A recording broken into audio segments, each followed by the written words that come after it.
Приветствую вас на канале, меня зовут Александр. Сегодня забрал очередную посылку из Китая, в которой находится прибор, чтобы надувать мою любимую. Сейчас она отдыхает, а зовут ее Седона, фамилия Джиан. Обычно я на ней сверху, но в первый год знакомства бывало, наверное, что пару раз я лежал рядом. Но это все шутки. Здесь должен быть находиться портативный велосипедный насос от бренда West Biking, который я приобрел на Алиэкспресс в одноименном магазине за $13 75 центов. Товары этого бренда уже были в моей распаковке. И, в принципе, ссылки, да, я оставлю в описании.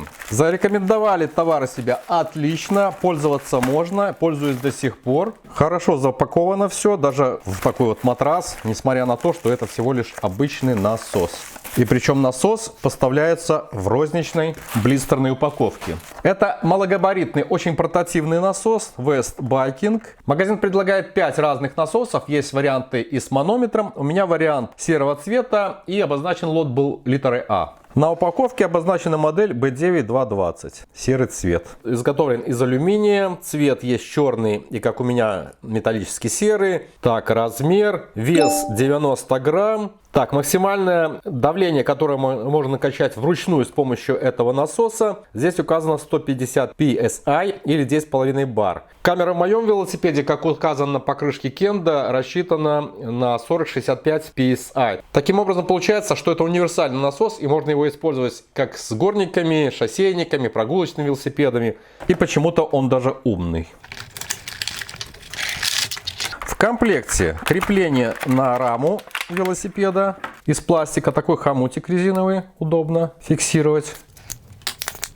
И еще 2 переходника для накачки различных игрушек, наверное, мечей, надувных матрасов и 2 винтика, чтобы зафиксировать это крепление на раме велосипеда. Отличное исполнение, все из металла, реально металлическое все. Длина его, максимальная длина 170 миллиметров. Сверху имеется такая заглушка резиновая и шланг. Шланг реально резиновый, есть под ниппель Presto, есть под шредер. Для этого просто вывинчиваем эту цветную ребристую гайку. Полностью снимаю резиновую муфточку такую вот. И можно переставить на шредер или на Presto. Также все наворачивается. Насос реально качает. Правда, не знаю, сколько мне надо сделать скачков, чтобы накачать колесо моей любимой. Чтобы туда пыль не попадала, такая резиновая заглушечка фиксируется.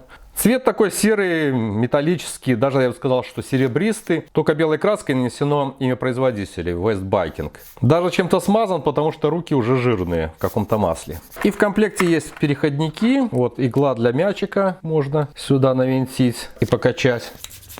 Качает все.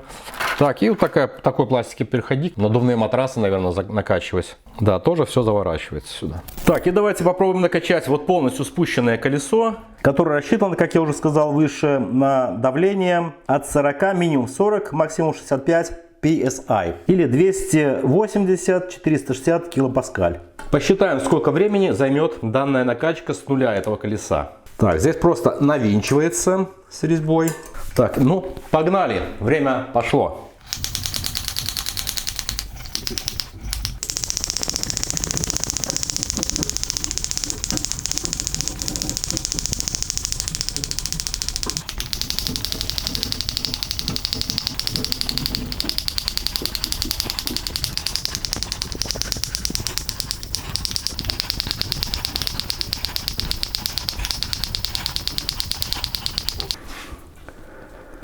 Ну, возможно, достаточно. Накачивать, в принципе, несложно. Единственное, что устаешь постоянно одно и то же делать. Но сам ход вот этот вот достаточно легкий такой.